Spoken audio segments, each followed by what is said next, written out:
problem-solving, conflict resolution ability. One of the unfortunate things about corporal punishment is that it not only models the wrong way of dealing with conflicts, namely hitting, but it denies the child the opportunity to observe and participate in talking things through and negotiating and coming to some kind of mutually satisfying resolution of the problem.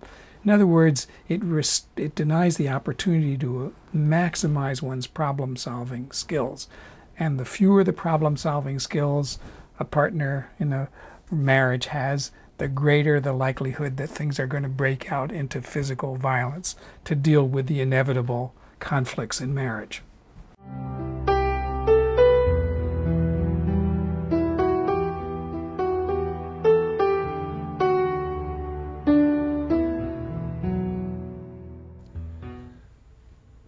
One thing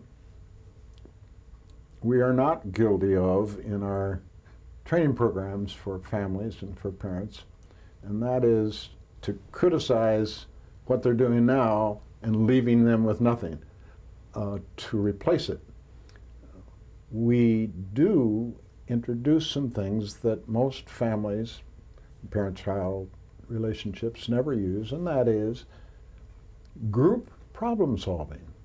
That is, when you have a problem or a conflict between a parent and a child, or between a husband and wife, sit down and say, you know, it's inevitable. Conflicts are inevitable when people live together or close to each other and so on, or when they're neighbors. But sit down and say, hey, we have a conflict.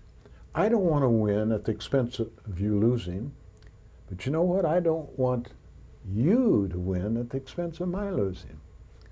So let's see if we can find a solution to this conflict that you will accept and I will accept, so we both win and neither one of us loses.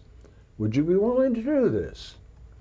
And most people will say, well, I don't think we can find it, but I think I'm right, but you know, but let's try it anyway.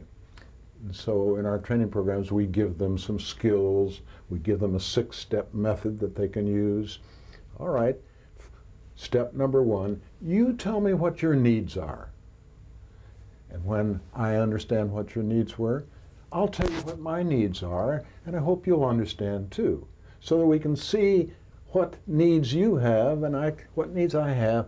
So maybe we can find a solution so both of us can meet our needs, you know. And we have steps to follow, 6 steps in which, and it just works like magic when they know these steps and they know the procedure, that now they can solve their conflicts so nobody loses. And whenever this happens, it's an unbelievable, exciting, tearful experience to see how much love there is between the husband and wife or the whole family after they have solved the conflict, so nobody loses, where everybody wins. They hug each other, sometimes they cry, and I'll always remember on TV seeing Begin and Sadat with President Carter, who came on television, and they hugged each other, these mortal enemies. Do you remember that? It was just fantastic. Now this happens in families too. So when people can have a relationship in which both of their needs are met, they have love. They have love, they appreciate it, they feel good, they love the other person, and their relationship lasts much longer than these relationships where somebody wins and somebody loses. That's what causes divorces. That's what causes kids to run away, and so on. Research now shows that in husband-wife relationships or parent-child relationships, when they have a problem, there is a lot of you language. You're wrong. You're doing this. You're always upsetting me. You. And that isn't the way to solve problems. The way to solve problems is to say, I I don't like it when you leave all the clothes on the floor in the living room, and I have guests who are coming to visit me today, and that embarrasses me, and I just don't like it when you do that. No you, I. So we now have what we call I messages versus you messages. You messages are blaming the other person. I messages are saying, here are my needs. And then there's something magical about those I messages, because when I send an I message to another person, then they're more likely to send an I message back to me, because I say, here are my problems. That child is likely to say, well, the reason I did that because I didn't have time, because you were having me do this other, whatever. So they would come out with with an I messages saying what their needs are. So in a democracy, in a country, or in a relationship between husband and wife, and families, or leaders and subordinates, the main thing to do is to get these needs out without damaging the relationship. Say, I have these needs, and I'd like to hear what your needs are. And then we can go to work and see if we can find a solution. And this is what is like, it's magical. It's just so wonderful. It just solves so many problems.